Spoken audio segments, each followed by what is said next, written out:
Hey, what is up YouTube? It's Overlord here, and today I want to discuss the Master Chief Collection and its current state.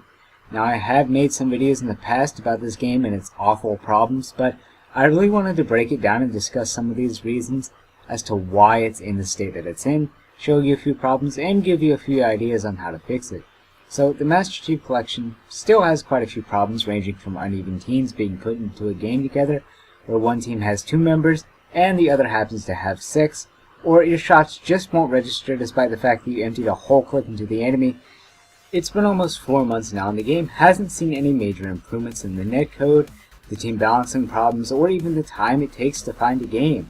It's pitiful, but not for 343's lack of trying in some cases. 343 has taken out a couple of the playlists in order to raise the population count of other playlists so that you can find games faster, which I personally think is a bad idea. People who are fond of those playlists that they remove sometimes don't really have any other reason to play Halo because that playlist was the only thing that they really wanted to play, so they left. Or perhaps it offered them the most enjoyable gameplay experience, and now that it's removed, they don't enjoy the game as much and become more flustered and frustrated and are less intent on buying Halo 5. Removing playlists and game modes can kill a game's population rather quickly. Imagine if they removed TDM from Call of Duty. I can promise you the community would be pissed, and a lot of players would either leave and go play another game, or try and enjoy another playlist and just end up getting flustered. Henceforth, they would end up putting in less playtime overall and be less incentivized to buy the next Call of Duty. I personally believe that 343 should be trying to add as much variety to the Master Chief Collection as humanly possible, adding in all the playlists from past Halos and having playlists that are completely made out of community-made custom games and custom-made maps. With the game modes such as Jenga Tower or Fatcade being implemented, it would most certainly help the game thrive and show that 343 does have an appreciation for their community. Although this would be hard to do if they don't get their network straightened out. Now, speaking of the network problem, I do see it as 2 separate pieces. One of those pieces being that the overall population has probably dropped pretty rapidly thanks to the game's horrible launch and general unplayability, and the second being the incompetent coding for the online that both 343 and Certain Affinity did whenever they were making this game. In regards to the low population, there really isn't much that they can do, unless they do something absolutely butt-fuck amazing to pull this game out of the jaws of death, like releasing free DLC and fixing the game within a few months, but I doubt that will happen. However, they can somewhat remedy the awful network coding to some degree. This would either require lots of time and many patches, which would probably take a year or more to fix, and even then it wouldn't be perfect. Or they can get the networking, strip it down to the bare essentials, then rebuild it from the ground up properly, but again, this would take time, and in their eyes, that's time that would be better spent working on Halo 5 or Halo 6, so that's most likely not going to work, and is out of the question. So, for now, we're stuck with small patches that fix very minute things over a very long period of time. Finally, I want to talk about the Master Chief Collection's awful gameplay problems such as shots not registering, rubber banding in-game, and bullets killing you around corners. As I've explained before, this is brought on by the fact that during development for the Master Chief Collection, they used the Vista port for the classic version of Halo 2, and used the Vista port for the base of Halo 2 Anniversary. Now, on paper, this really doesn't seem like a bad idea.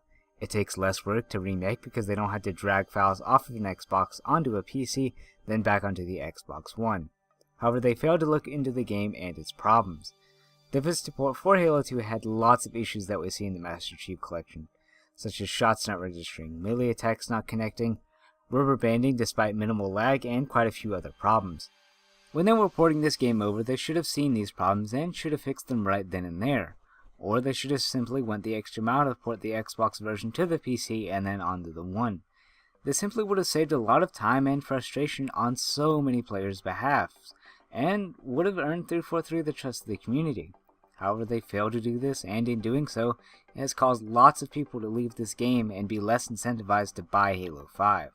So not only does 343 have to worry about these problems with their game's matchmaking, they also have to patch bugs that this port has. Now, not all the problems are the Vista port's fault. There is something else exacerbating these problems that the port already has, and it has to do with how the game demands your data. Usually a game demands 200 through 500 kilobytes of information to run smoothly and to allow you to play online relatively well. but when playing the Master Chief Collection, especially in the Halo 2 Classic and in the Halo 2 Anniversary, it will randomly demand 2 megabytes of information, usually 4 times the amount of information needed. This causes some problems when your console sends data to the server, usually being that the server ends up losing some of the information you sent because it becomes irrelevant by the time it gets it. This causes things like shots to not register, rubber banding, and a lot of horrible things that normally wouldn't be quite as bad if it would have just been the Vistaport itself. The server-side bug should be able to be fixed relatively easily. It's not necessarily anything hard to fix, but overall I'm somewhat worried about how the Master Chief Collection fares in the upcoming months, generally because problems like these are still rampant and new games are being made and are being released. I wanted this game to thrive and to do well and to be the Halo game that everyone loved and knew and came back to, however, that just isn't the case. Most bugs that are in this game, they could have been easily avoided or easily have been fixed while they were in development.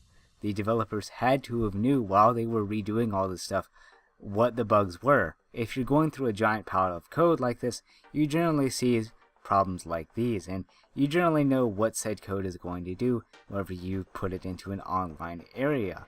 So I personally feel that they have slipped up on this game, and to some degree I don't think this game will ever be perfect. I personally think that it's still going to have quite a bit of problems and quite a bit of work to do, and we can expect for the next upcoming months that the game will stay in relatively the same position that it is now. I want to know what your guys' opinion is on the Master Chief Collection and what you guys think of the game as a whole. This is Overlord signing out, and I will see you guys next time.